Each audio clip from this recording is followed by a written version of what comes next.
Paano nga ba nagkakilala si Rico Blanco at si Bamboo Manyala? Welcome sa isa na naman talakayan dito sa Umercos Project. Bago na ihip ng hangin, ubos na ang luha sa langit at lupang ating. With our next band, River Maya. Yo, give it up! Ulan! Dalawang alamat sa music industry, matagal nang nagsama sa iisang banda. At kinalaunan ay tumahak ng kani-kanilang direksyon. Matagal nang hindi nakitang nag-perform sa iisang entablado. At maraming istorya at haka-haka ang lumabas. Ngunit kailanman ay hindi natin narinig na nagsiraan ng dalawa. Sa halip ay pinili na lamang nilang manahimik at proteksyonan ng isa't isa. Panoorin mo hanggang huli. Siguradong marami kang matututunan. At huwag mo sanang kalimutan mag-subscribe at i-hit ang notification bell para lagi kang updated sa lahat ng mga music documentaries na binibitawan natin linggo-linggo. Dito lamang yan sa ating channel. And don't forget to comment. Lagi namin binabasa ang inyong mga komento dahil nakakatulong po ito sa pag-contribute ng value sa ating channel. Nang sa ganon, ay may dig deeper pa namin yung aming pag-research para makapagbigay sa inyo ng magagandang istorya linggo-linggo. Umpisahan na natin.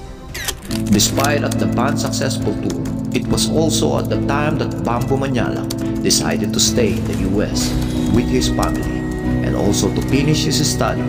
His last show with the band was on October 10, 1998 in Oakland, California. Who is no longer with the group? Who will answer that? Maybe you should take this opportunity Sure. to answer that because a lot of people have been asking. Bamboo is in the States. He went to the States with us. Okay. Last October, we had a series of shows there, a couple of shows. And then he decided to stay there. But, we can't blame the guy because his family is there, his friends are there, and, a certain part of his life, he grew up there. So, we can't really blame him. He's really out of the group. He's out of this album. For myself, I just think it was just basically, it was time to move on. I mean, I thought, I didn't want to come home heavy every time. You know what I mean? It's just the hardest feeling in the world. And then I love music. This is my job. It's what I do. But then I will never sacrifice my family, my home, or anything else to that. Really? Yeah, I'd rather sell shoes. I'll tell you that. Ngunit bago mantong sa may kalungkutang kaganapan na yon, paano nga ba nag-cruise ang landas nila Rico Blanco at Bamboo Manyala na siyang tumukik ng mabibigat na pangalan sa mundo ng OPM music during 90s. Panoorin natin. 1993, isang gabi habang nakikinig ng radyo si Rico Blanco, ay meron itong narinig na announcement sa radyo. May bandang nagpapa-audition. Naghahanap ito ng keyboardist at rhythm guitarist. Pinuntahan niya ito kinabukasan at nag-audition. At nabuo na nga ang bandang Saga. Jesse Gonzalez vocals, Kenneth Ilagan on guitars, Nathan Sarcon bass, Romy Belayo drums, at Rico Blanco on keyboards. Hindi nagtagal ay napalitan ang ibang miyembro ng banda. Ipinasok ni Nathan ang dating schoolmate na si Bamboo. Sumunod naman ang kanyang kababatang si Mark Escueta. At huling pumasok si Perfecto de Castro na may-ari ng rehearsal studio kung saan sila ay nag-iensayo. Napagpasyahang din nilang i-disband ang Saga at magsimula ng bagong grupo at nabuo na nga ang classic River Maya lineup. Bamboo Manyala vocals, Rico Blanco keyboards, Nathan Sarcon bass, Mark Escueta drums, at Perf de Castro guitars. November 1994 nang i-release ng banda ang kanilang self-titled debut album. Instant hit ang Ulan, 214, Awit ng Kabataan at Bring Me Down. Sa paglisan ni Perf de Castro ay si Rico Blanco na ang tumayong gitarista ng grupo. Habang ang kaibigan naman ni Nathan na si J. John Valencia ang madalas sumession sa kanila kapag kailangan ng additional guitars sa mga live shows.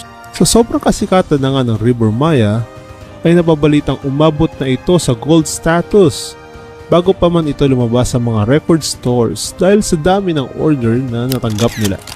Bukod nga sa paglalim ng samahan ng bandang River Maya, ay tila nga nagkaroon ng magandang ugnayan itong si Rico Blanco. And of course, ang ating lead vocalist na si Francisco Buatencio, Bamboo Manyala.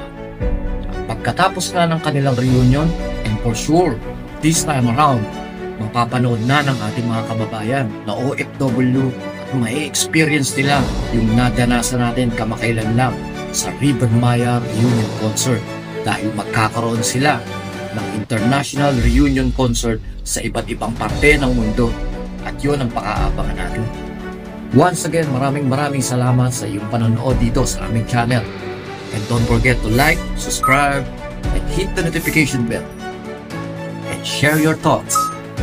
Siguradong mababasa natin yan. At sa abot ng aming makakaya, sasagutin natin yan isa-isa.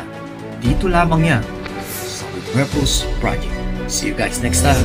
Cheers! Weaponize your curiosity with extraordinary